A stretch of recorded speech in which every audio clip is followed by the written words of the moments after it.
Bienvenue dans ce podcast Conseil de sportif. Ce podcast, je l'espère, va vous accompagner dans votre pratique sportive, va aussi peut-être vous aider à reprendre le sport ou simplement vous éclairer sur une question que vous vous posez. Et pour ça, je reçois des experts ou des pratiquants qui témoignent de leur expérience, de leur vécu. Dans cet épisode, j'ai la chance d'être avec Hortense, notre experte en jogging. Bonjour Hortense. Hello. Alors, je dis experte en Hortense parce que tu encadres des sessions de jogging avec des débutants et des confirmés. Tu cours aussi, beaucoup, sur plusieurs distances, du 5 km au marathon. Et tu es d'ailleurs en pleine préparation puisque tu vas participer au marathon de Florence, tu m'as dit, dans quelques mois. C'est ça, t'as bien résumé. Alors, c'est plutôt un beau CV et j'ai envie de te dire que ça va bien nous servir aujourd'hui puisque tu vas nous partager tes conseils pour débuter ou reprendre la course à pied.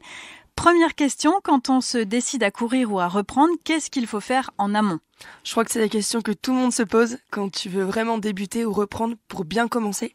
Déjà, je pense que psychologiquement, c'est important de savoir où est-ce que tu vas courir, à quel endroit, la durée également. Il y en a beaucoup qui veulent commencer par le nombre de kilomètres. Mais moi, je conseille plus au niveau de la durée, partir vers 10-15 minutes plutôt que de faire 4-5 kilomètres d'un coup.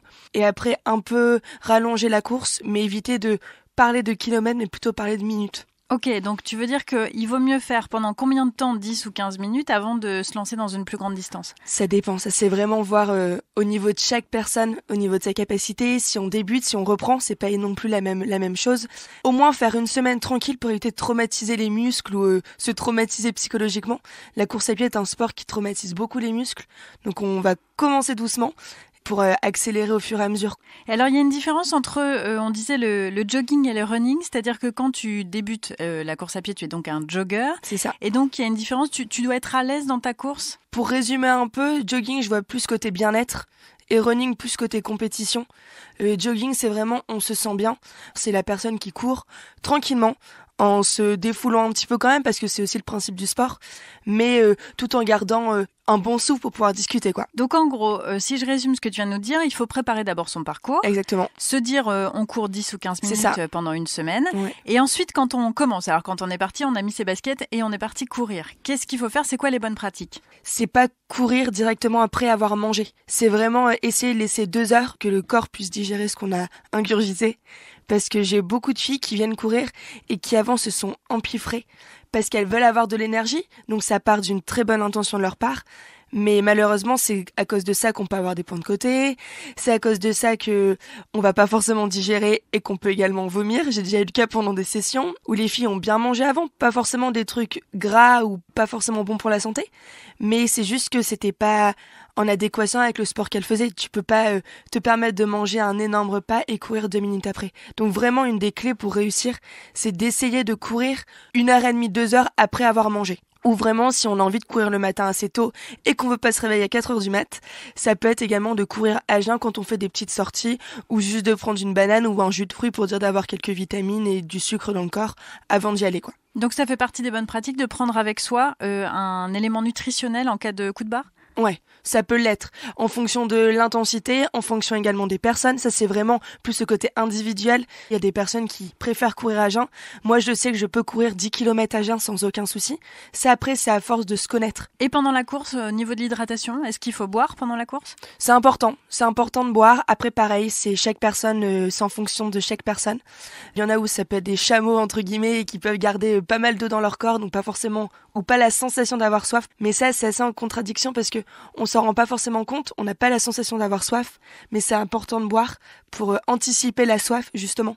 Moi, je conseille de bien boire avant, quitte à boire une petite boisson sucrée avant, un petit jus de raisin, un petit jus de pomme, pas forcément la bouteille entière ou la briquette entière, mais au moins prendre un peu de sucre. Pendant la session, ça dépend. Si on vous courait 10-15 minutes, il y en a qui préfèrent avoir une petite bouteille d'eau à la main.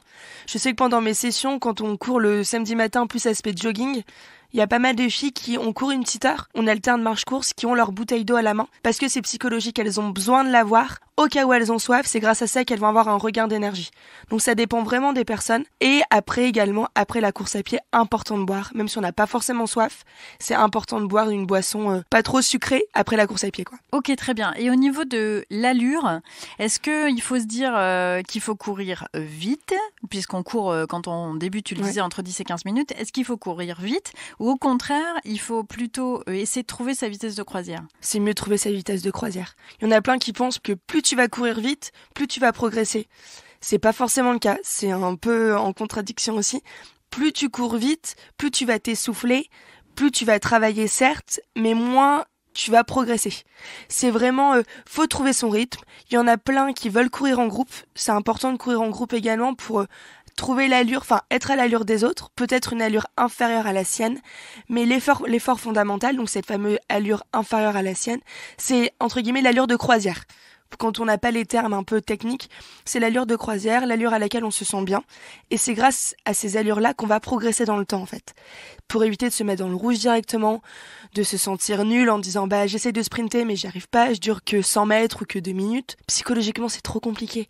On y va cool, on y va tranquille, et les semaines suivantes, on va progresser. Mais en tout cas, pour commencer, pas besoin de sprinter, quoi. Et ensuite, comment on progresse sur les semaines suivantes? Déjà, c'est une semaine, 10 à 15 minutes, 2 fois par semaine, ce serait bien.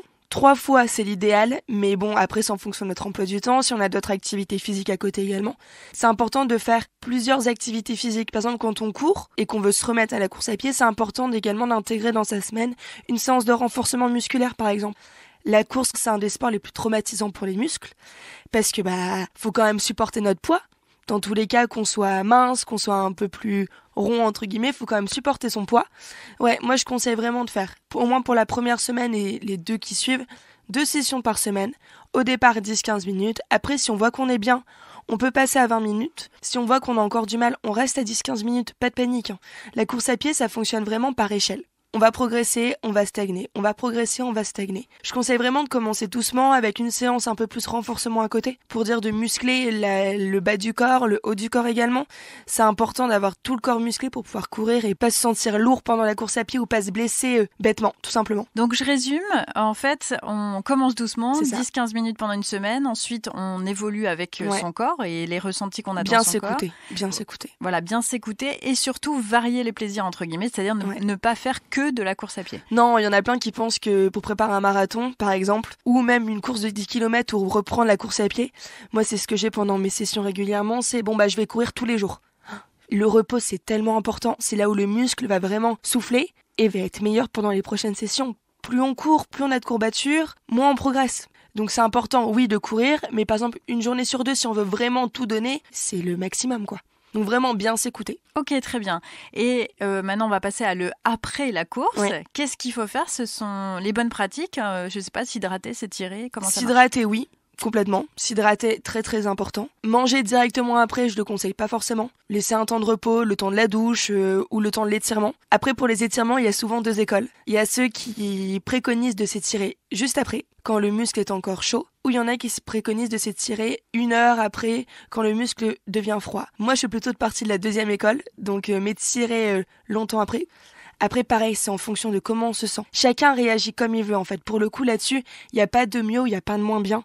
Mais en tout cas, l'étirement est assez important pour vraiment avoir un muscle assez solide quand même. Et alors, question fondamentale, on va dire, c'est comment on fait pour garder la motivation? Parce qu'on sait qu'on n'est pas bon au début. Oui. Donc, on galère, c'est pas forcément quelque chose de plaisant, en fait, sur les premières sessions. Non. Donc, comment on fait pour continuer et se motiver? Où est-ce qu'on va chercher cette motivation? Tout est dans le mental. Comme tu dis, on sait qu'on n'est pas forcément ultra doué quand on reprend la course à pied. C'est assez compliqué, on a toujours des petites douleurs, parce que c'est des muscles qu'on n'avait pas trop l'habitude de travailler, on se sent nul, d'un coup on progresse, et juste après on régresse. Enfin, c'est assez compliqué de trouver son rythme.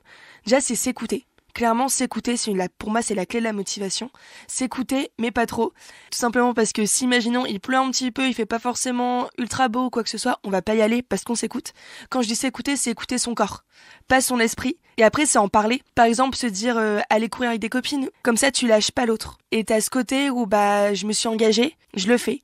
La course à pied, c'est un sport individuel, mais qui peut se pratiquer en collectif également. Et pour moi, c'est grâce au collectif qu'on va progresser. Donc, il y a tout le côté où courir en groupe et s'écouter. Ok, très bien. Merci beaucoup, Hortense. Merci à vous d'avoir suivi ce podcast. S'il vous a plu, n'hésitez pas à le partager sur vos réseaux. Et pour celles et ceux qui ont un iPhone, un iPad ou un Mac, vous pouvez aussi nous faire un petit retour sur Apple Podcast. On se dit à très vite pour d'autres conseils de sportifs. Et puis à noter d'ailleurs que notre prochain podcast sera consacré aux bonnes pratiques pour les coureurs débutants. En gros, ce qu'il faut faire ou ne pas faire avec Hortense. Merci beaucoup, à bientôt.